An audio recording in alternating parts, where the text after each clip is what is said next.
Now here we have another question, another person who is dissatisfied for another reason.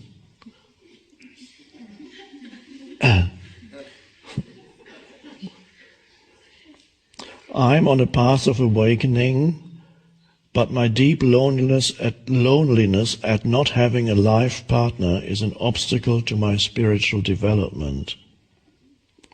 I get deeply depressed, though I do my best to stay present in the now, instead of dwelling on my longing.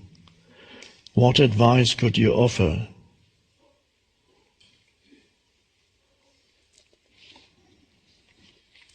Okay.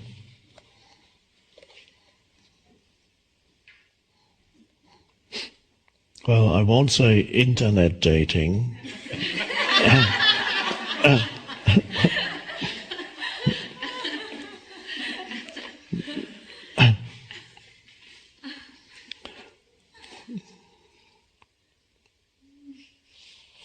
There's a part in every person, the form identity of who you are on the level of form, it tends either towards the male or the female. It might not necessarily be the physical male may tend more to the other, so it doesn't necessarily depend on the physical form, but you tend either towards the male or the female, and therefore you're not complete because you're only one half on the level of form, which is the physical form, or just underneath that the psychological or emotional form. And so there is a natural longing for the other polarity, or completeness in a human being. And you can feel that as sex is only part of that, but it goes beyond sexual longing. There's more to it than that. There's also an emotional longing for the other. And they go together. And there's that pull that you can feel as on the level of form. And when that is not satisfied, then that can lead to unhappiness, particularly if you have not transcended at all your identification with form.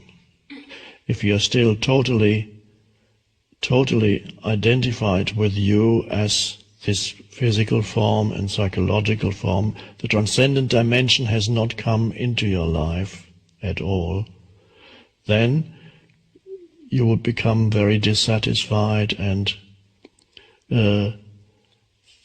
depending also to some extent what culture you live in.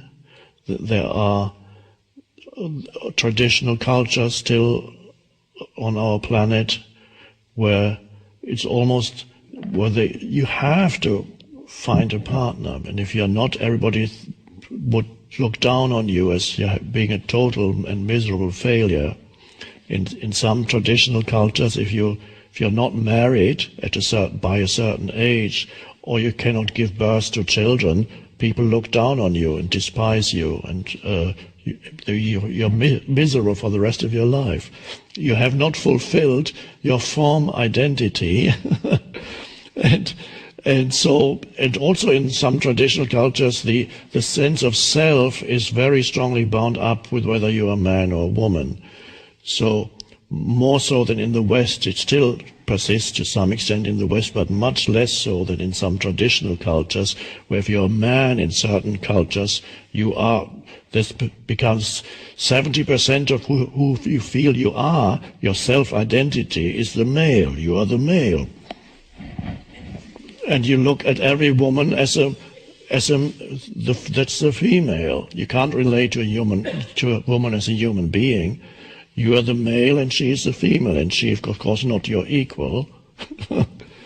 And the woman is totally identified with being the female form and behaves according to that kind of collective conditioning. So, depending on where it is.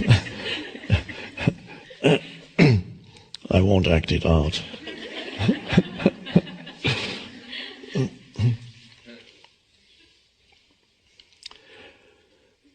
But here in the West, it's a little easier to step out of those collective expectations. It is more acceptable in the West to say, my choice is not to get married. And you can even say, my choice is not to have children. And people say, okay. So there's a bit more freedom there. And yet the longing for the other on the form level is still there, emotional, sexual.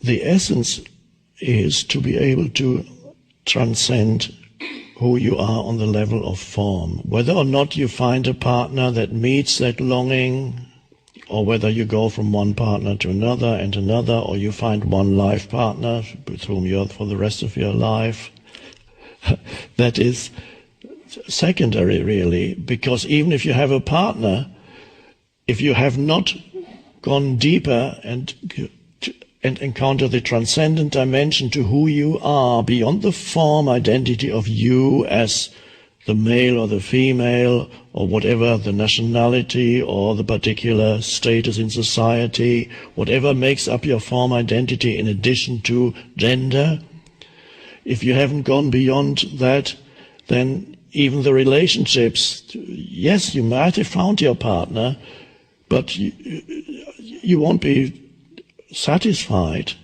in the relationship in the absence of the transcendent dimension, the spiritual dimension. You may come to some kind of compromise and living together, somehow managing to stay together, but you have a longing to get out.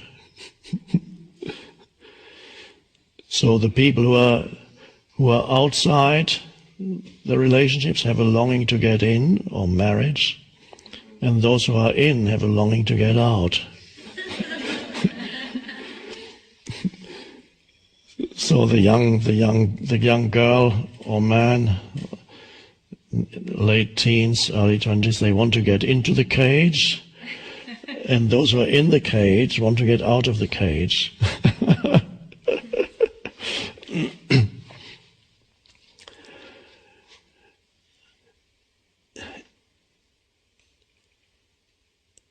It is quite possible to notice the sense of, if in the absence of a partner, it is quite possible to notice a certain sense of lack on the level of form, and yet have a lot of spaciousness around that sense of lack. Yes, I can feel that there is a longing, but the longing does not consume you. The longing has not taken possession of you and making you into an unhappy person, a totally unfulfilled and bitter person, perhaps. No, the longing is there, but the longing that arises from the particular form of you exists within a spaciousness, because that is the transcendent dimension. And who you are is not the unfulfilled longing. Who you are is the presence or the stillness around it. That is the shift. So the longing may persist, but you can live with it. However, if you are no longer trapped in the longing, it's also quite possible that a change will come into your life. Particularly if the intense neediness goes, I need somebody. And then everybody you meet can feel the neediness. When you've given somebody your phone number, you've just met, and then you're waiting for them to call. And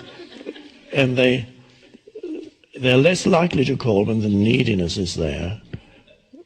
they're more likely to call when a certain spaciousness is there. I'd love you to call, I'd love this person to call me, but he may or she may or may not. And there's again a spaciousness around it. So, of course you can take action towards meeting somebody. I don't know whether the questioner has taken any action and actually gone to places perhaps where one meets people, and not necessarily nightclubs. We might not meet the most conscious people in bars.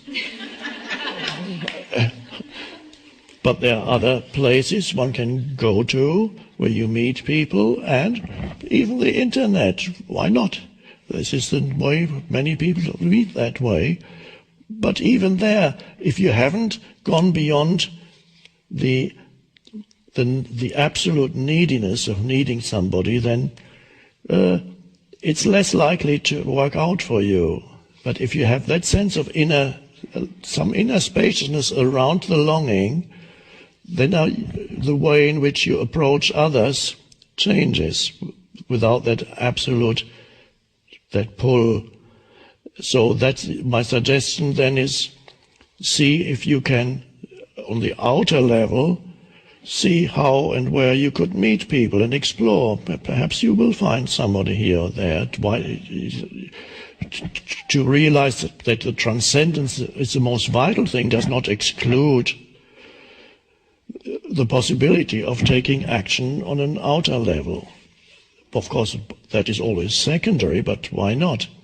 And maybe you find a good website where you meet conscious, is there such a thing, conscious dating? If there isn't, maybe it's a business idea.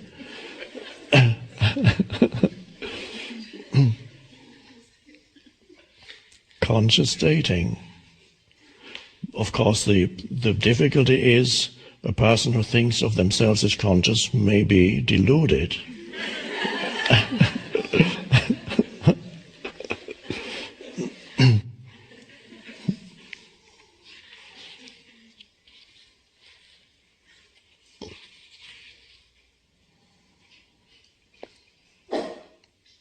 So find that place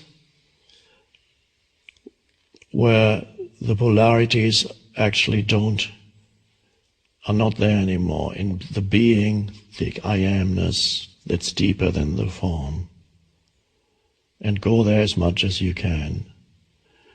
It may not totally free you of the longing, but that's okay. The longing will just become a thing that's no longer overwhelming. And then take action and see what happens.